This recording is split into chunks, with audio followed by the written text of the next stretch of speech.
I have no idea.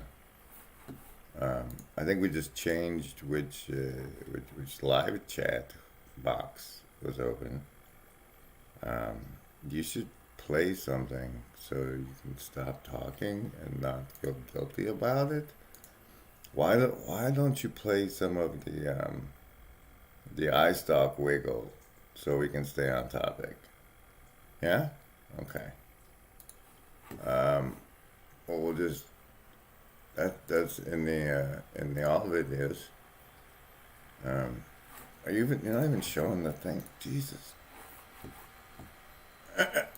Here, this part. Tube. Now, how do I do this? I'm still figuring this, and I know I post Jordan Peterson videos on my Facebook page and on my blog, but I'm also not under any misunderstanding that most of my friends are not going to sit through 2.5 hours of listening to this man ramble, which is something that I do, and obviously something that a lot of people do.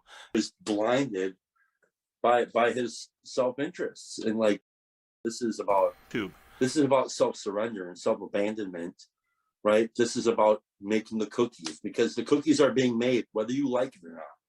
I can sit over in the corner and say, no, I'm going to make my own damn cookies. Good luck with that. Nobody's going to eat them, and they're going to taste like shit anyways. And you're going to be sitting there eating them like, oh yeah, I really like my damn cookies. Yeah, and you're lying to everybody, and they're just bullshit cookies. You know?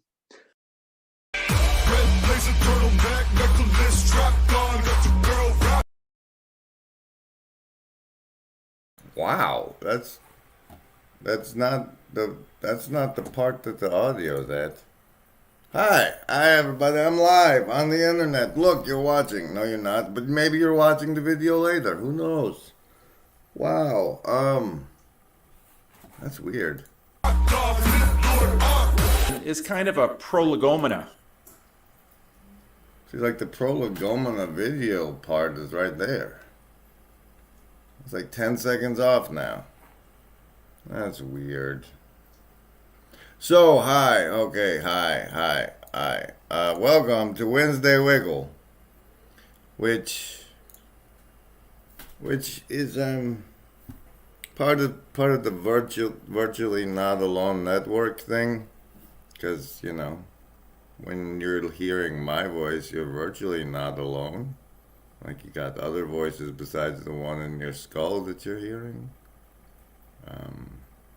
And the wiggling is part of the Beholder project, because there's this from the PVK bump video with the dancing on the hill. So the wiggle, and like I'm an eye stalk in the Beholder. Like this is also a big eye, but that's extra complicated. I hear cats fighting outside. I have to go yell at them. So for my own peace of calm mind, here's more of the last wiggle from Saturday or something. Force. Some mica, shale, limestone. So I'm a rock hound. At least I was in my old life. I'd like to be again on a limited basis. I'd make you grateful somehow. And then that would, you know what I mean? Okay, so you're just saying that, like, you know that at that point, that was true. When he said those words, that was true. It was true for him. Okay. So when like your human equipment is operating at that exact same frequency, you too are incorrect. That's just so weird. That means like in that, you know, mode of operation, that harmonic harmony. You shush. But this part, because nobody makes it to the end. Check this part up. This need to be seen. And I think part of what a theistic culture offered was the knowledge broadly put out into the world that even if what has now become sort of this media eye of Sauron, which sees, you know, hobbits and orcs and wizards, even if we are not seen by the big media eye of mass media, or even getting status on the social media platforms, you are seen by God, and you finally live before. Twas that Eye of Sauron bit I wanted to draw to your attention. You know, I've thought about 47 times about what to show you in this, but there's this secret sacred self thing going on, and like I really fucking nailed it in the video that I unfortunately for everyone named I got my mind set on. Oh, I don't think he'll ever be my real friend now. I don't think he can ever forgive me. But come here. Over there. There's this part here where I nail it so nice. Where's it at? Is this me? No. That's the good part that nobody's gonna get. Let's try it maybe here. Family and blood and the agrarian society, and if you weren't family and blood with your society, then it got wiped out. So we invented the state to do the wet works and settle the dispute, but the state can only make three things. Like, you know, you totally leave out the market bit. You're just talking about the state, and you just highlighted the market, how it affects the Moloch and this guy. Family and blood and the agrarian society, and if you weren't family and blood with your society, then it got wiped out. We're meta not alone right now. So we invented the state to do the wet works and settle the dispute, but the state can only make three things, like soldiers, bureaucrats, and the ladies that service them. So when it pulled all the people out of the farms and into the cities, that's really all it could make. And the knowledge never drifted back. You're not even using the right microphone, properly returned to the look at this shit. Families and the farms and the peoples and the cultures, and so now you just have this blob of identityless components that are interchangeable, trying to be the best and most flexible components they can be.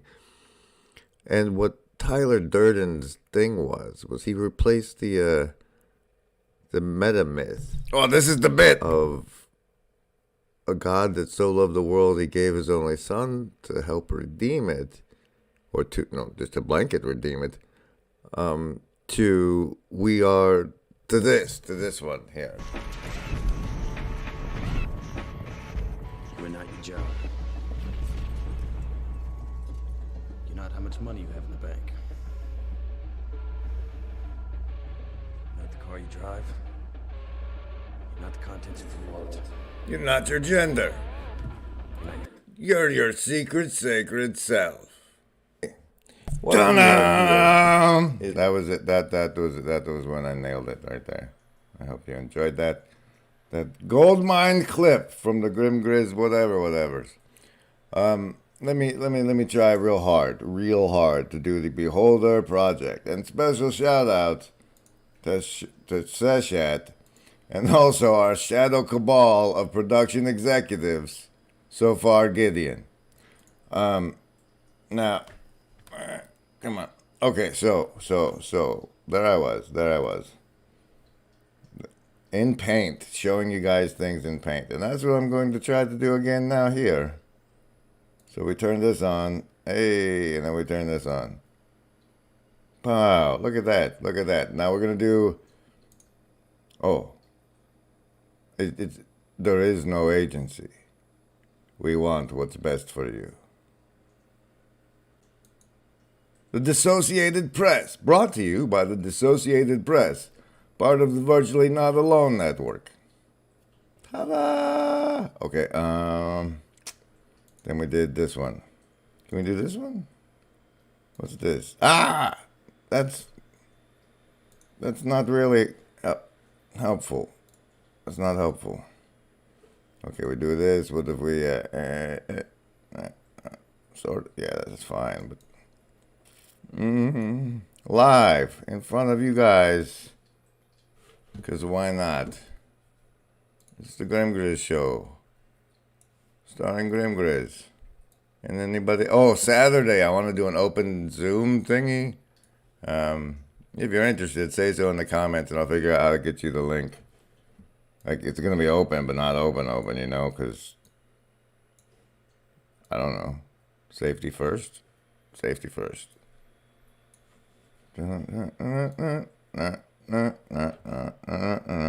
Look, wow. See how fun and friendly and easy OBS is to use? You too could do all of this. It's not hard. I mean, it's hard, but it's mainly fear. Fear, the mind killer that you have to get over. Okay, so, how are we doing this? Do it like this. Remember, embody. Where's that at? Well, that's if we have special guests. Here, remember, embody. Okay. We'll do this one then. The beholder. Does it show me typing when I do it that way, guys? Hold on. Let's look. Present. The Associated Press presents the Beholder Project. Part of the LARPgate reality augmenting game. Alright, so here we go. Nope. There we go. So a beholder, ladies and gentlemen, is a monster in the Dungeons and Dragons that looks very much like this. You start with let's grab a nice brush here, happy little trees. You go, it's a big eyeball, so you go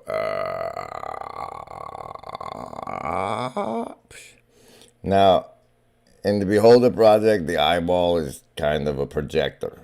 The big one in the middle, but that's complicated. So right now, we'll just give it a little eye, make it a little eyeball, happy little eyeball. Okay, so it's like that, and then it's like this bulbous body, like this here, and we'll just color that in like that, and then the thing of it is, right, it's got this eyeball here, an extra eyeball just like this. Why would such a thing even it's monsters? It's not just it's a thing, okay? It's a thing. And it's got a little blue eye, happy little blue eye stalk there. And this is an eye stalk. No, this color. And this is an eye stalk.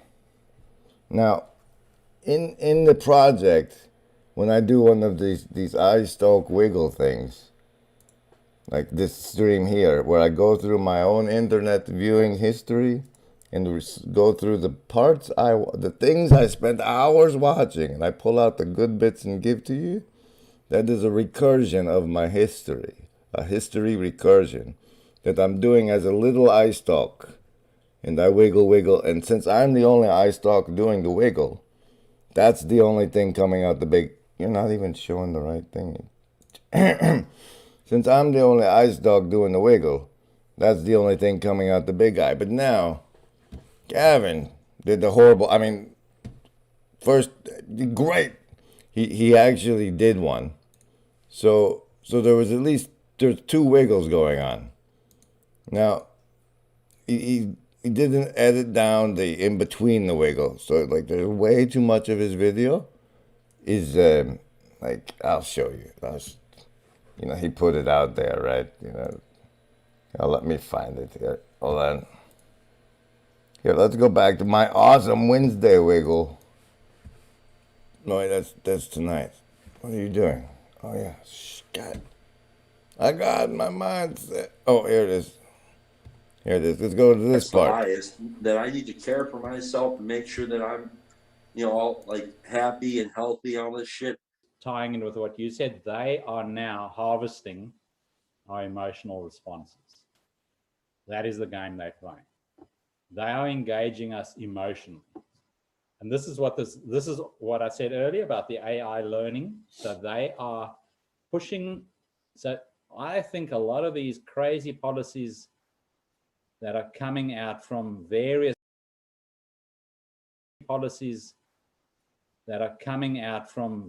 governments around the world, part of this is being done in, this sounds again like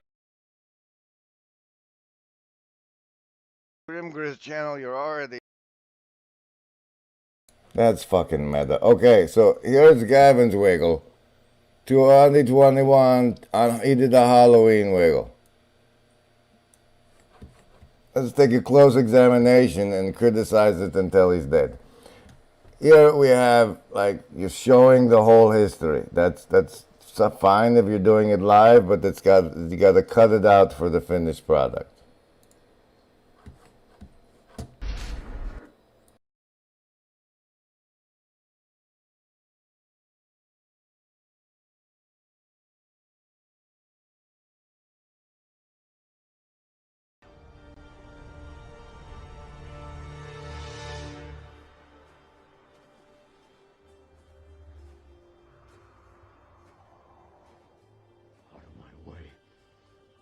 To be told. You know I can't let you do that. Suddenly you discover humanity. Convenient.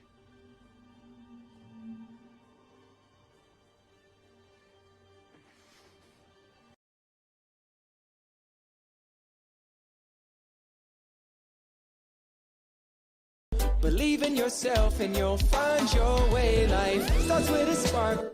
Now see, what happened here was let's not do music, anybody. That we have like special places in the Discord called Speak Song to share music, and these are eyeballs, not the ear holes. I don't know, it just seems, you know. But what happened was he clicked into the song and it was already playing at a timestamp, which means if you're gonna set up to do a recursion, it'll pop into the video where you were watching it last, because you don't delete your cookies. So you can avoid the poking around part. What I like to do is when you see me poking around, most of the time it's because I'm doing a random jump to somewhere in the video, much like this one. 'Cause there's nothing that we can't do. And I'll be alright. And revealed them to little children. Like a splinter in your mind. Yes, Father, for this is what you were pleased to do. Come to me, all you who are weary and burdened, and I will give you rest. Rest. Rest. You know you can't explain, but you feel it. Rest. Sophisticated Christians don't seem to benefit much from this passage. Alright, maybe Flow-Fi doesn't count. See, those are all fine, it's just not clean. And like I can't, like if I'm running your iStalk wiggle in front of everybody else, I'm showing them, so you see, this is why. But where were we? Were we here? No, wait, it was over here. And then it was here. Okay, so there's Gavin's wiggling eye. And now both of those have been projected to you via the big eye that is this live stream at the moment. But so the point is, if more people do wiggles, if more people do wiggles, we'll get to the point where we're deciding which wiggles to show as part of the show. And it's like it's essentially a fractal of kindergarten show and tell. Like we're all, if we all group up as people who watch Vanderklay in the mornings or whatever, and then we have these show and tell episodes of going through what else we're watching on YouTube, then it's like the pool of awareness. And then the best comes out, we're scraping off the shoulders of the giants, and then the best comes out of the big eyeball. Okay, so there's Beholder Basics. And then I'll get on with my wiggling. Let's start today's wiggle with a good old fresh scary drop from Papa Peterson himself. The Actor dropped today.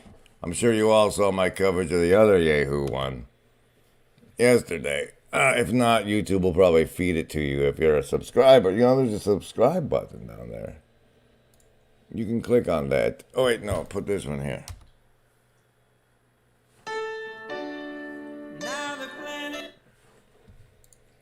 God help me if my vision in this regard is clouded by my own presumption.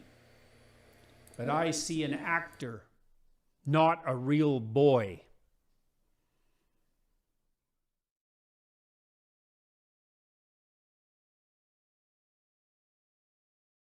And now since I saw that and brought it to the beholder, you have seen it too. Isn't that weird? And now, one of the reasons I so wanted to turn this next appearance I made into a beholder thing was because, like, I don't know, a week ago or whatever, going so far down in my history, I'm not going to be able to find it anymore, and I'm going to have to remember it the hard way. It was like Academy of Ideas finally covered Panopticons. And the thing of that is, like, if you've infiltrated my Discord, you may know that one of the rooms at the very top is like, we need to talk about Panopticon. So, let me see if after that brilliant segue, yes, it's called Smartphones and the Social Media, a Mass Surveillance Dystopia. And here's a random sampling for the beholding. Is an architectural creation of the 18th century philosopher Jeremy Bentham, and as Weissman explains, the core of the Panopticon's design consists of a roundhouse with prison cells encircling all sides, visibly open, light shining upon them, and stacked on top of each other to form circular walls. In the center is a watchtower, which is cleverly installed with a combination of Venetian blinds and mirrors, so that inmates in their cells, all at an equal distance from the tower, can never be sure if they are being watched by the guard. A smartphone in every pocket, smart devices all around us, and all constantly connected to the internet, has created a variation of the Panopticon that does away with the need for any special architectural design. We are surrounded by a public who embodies the potential gaze of guards. At any moment, our actions can be recorded by another person and displayed to hundreds, thousands, or even millions of people for quick and sometimes ruthless judgment.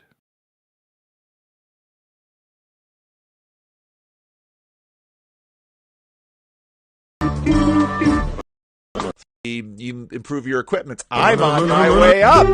I feel like a Muppet.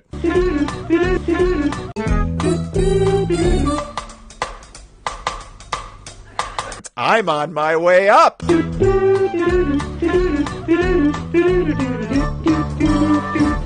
You improve your equipment. I'm on my way up. I'm on my way up. I feel like a Muppet.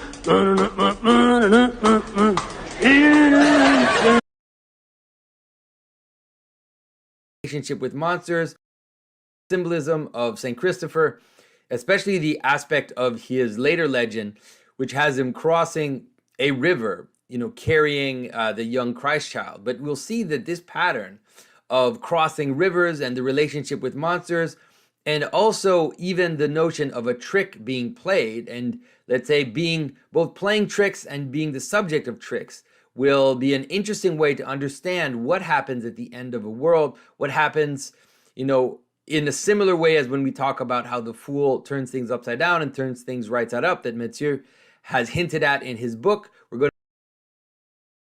And this is what Chris and I call the growing meaning crisis, because the zombie represents a loss of meaning. This culture is zeroing in on a mythology, a mythic representation that is trying to give expression, trying to articulate something that is going profoundly wrong. We're trying to create an image, we're trying to create a narrative, we're trying to give, right, speech and picture to something that is very pervasive, very profound, but very hard to articulate. Zombies, right, have lost most of the capacity for meaning. Applicable portal, and it's true. Like, it doesn't mean that it's just, it is relative in that it's personal, because, you know, I'm going to read, if I were to read The Road or Lord of the Rings or anything artistic, you know, we're objectively looking at the same thing. Yeah. If you go to a book club, everybody brings different things out of that and sees different things, because we're all unique persons. And so what comes out and is salient to you is different. And then it applies and it's necessarily subjective. Your participation is necessary within applicability. Yes. Whereas your participation is contingent with allegory. If you try to read Atlas Shrugged with any other interpretation, you won't be able to get it. I don't think you'd be able to actually. You're a loafer. You're not contributing to the social welfare. And so in this way, the artist has a peculiar role in this society. Very, very interesting. Because the artist is a very deceptive fellow. He appears to be the supreme luxury, the irrelevant fellow. You can afford an artist. You can afford to buy paintings if you have surplus money. That's a luxury. So you can support an artist, and we call it fine arts. The completely useless person who makes paintings, which are... Anyway, cut. Listen, there ain't no shame on that here. Use my hanky. There you go ahead.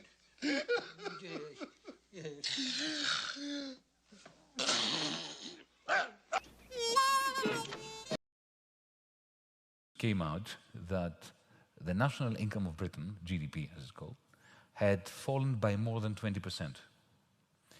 Hospital, they buy the company, and then they create two companies. One that owns the buildings and all the fixed assets, and the other that provides the services. And the second company sells the services to the first company. The first company has assets, buildings, so they go to the bank and they get a huge loan using as collateral the buildings of the first company. They take this money and they give it to themselves. They pay themselves. They give it to the shareholders. They pocket it. They put it in their money. Now, this whole company will never have a profit because the second company will owe huge quantities of money to the first company, and therefore they will never pay any tax. Because if you have no profits, there is no tax. But yes, I guess, right, we'll say that inevitable is coming to happen. Again, when you're speaking to a young man like myself, like my fears, of course. Yeah. I don't want to sit down and twiddle my thumbs as Rome burns around me.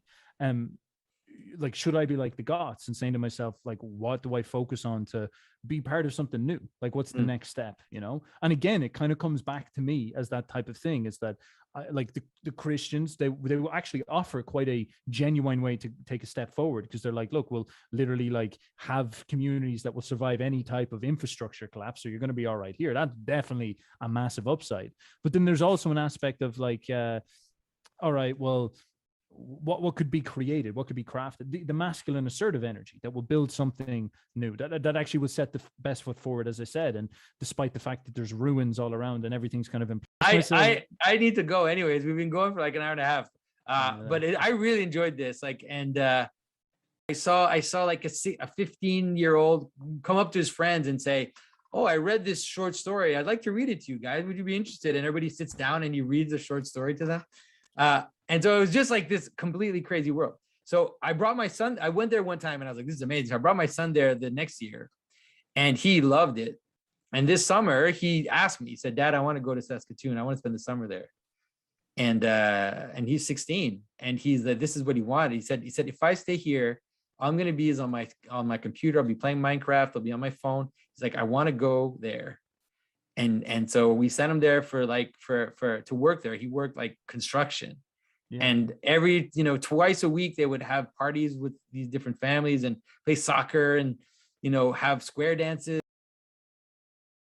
Or there are many forms, you see, for instance, to take animals, the way they are building their nest, the urge of the traveling bird, that migrates.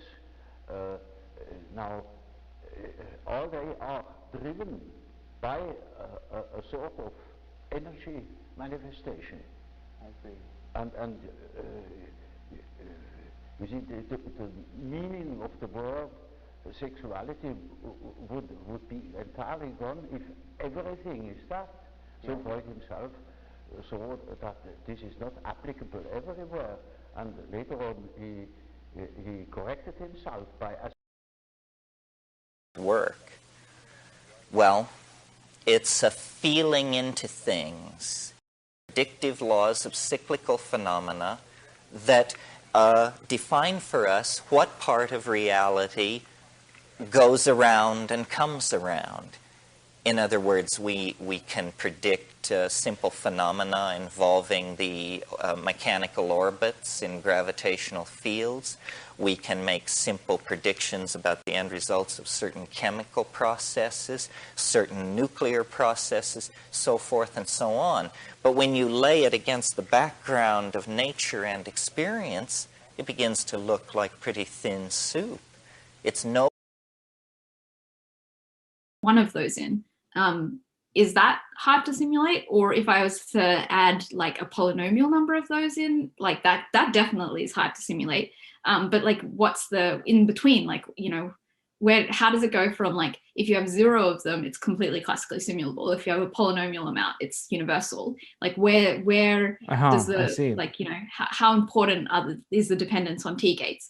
And if you found a result like, oh, adding 1 extra T gate makes your thing like hard to simulate, then it would suggest that the Gottesman-Neal theorem is just sort of like a weird coincidence, and it's not really that important. Like, it's not really saying that like these other gates are like super important.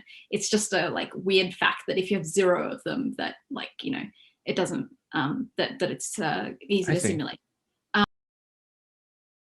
Hence apprenticeship, and by the end of your for a position that's comfortable, to the point where you could graduate from college, you could be in your early 20s, and you have no idea who you are. That voice is totally drowned out, and you end up going on a career path that seems right. You're going to make money. It's all, everything's figured out. And in your 20s, you can kind of fake your way through it because you're young, you're energetic, you're smart and everything. But what ends up happening as you get older is you're not so engaged with that subject. You're not learning it as deeply as other people. You're not really focusing as much as you can. And by the 40s, something very dangerous can happen. You could be made redundant. Someone else comes along who's younger and cheaper than you.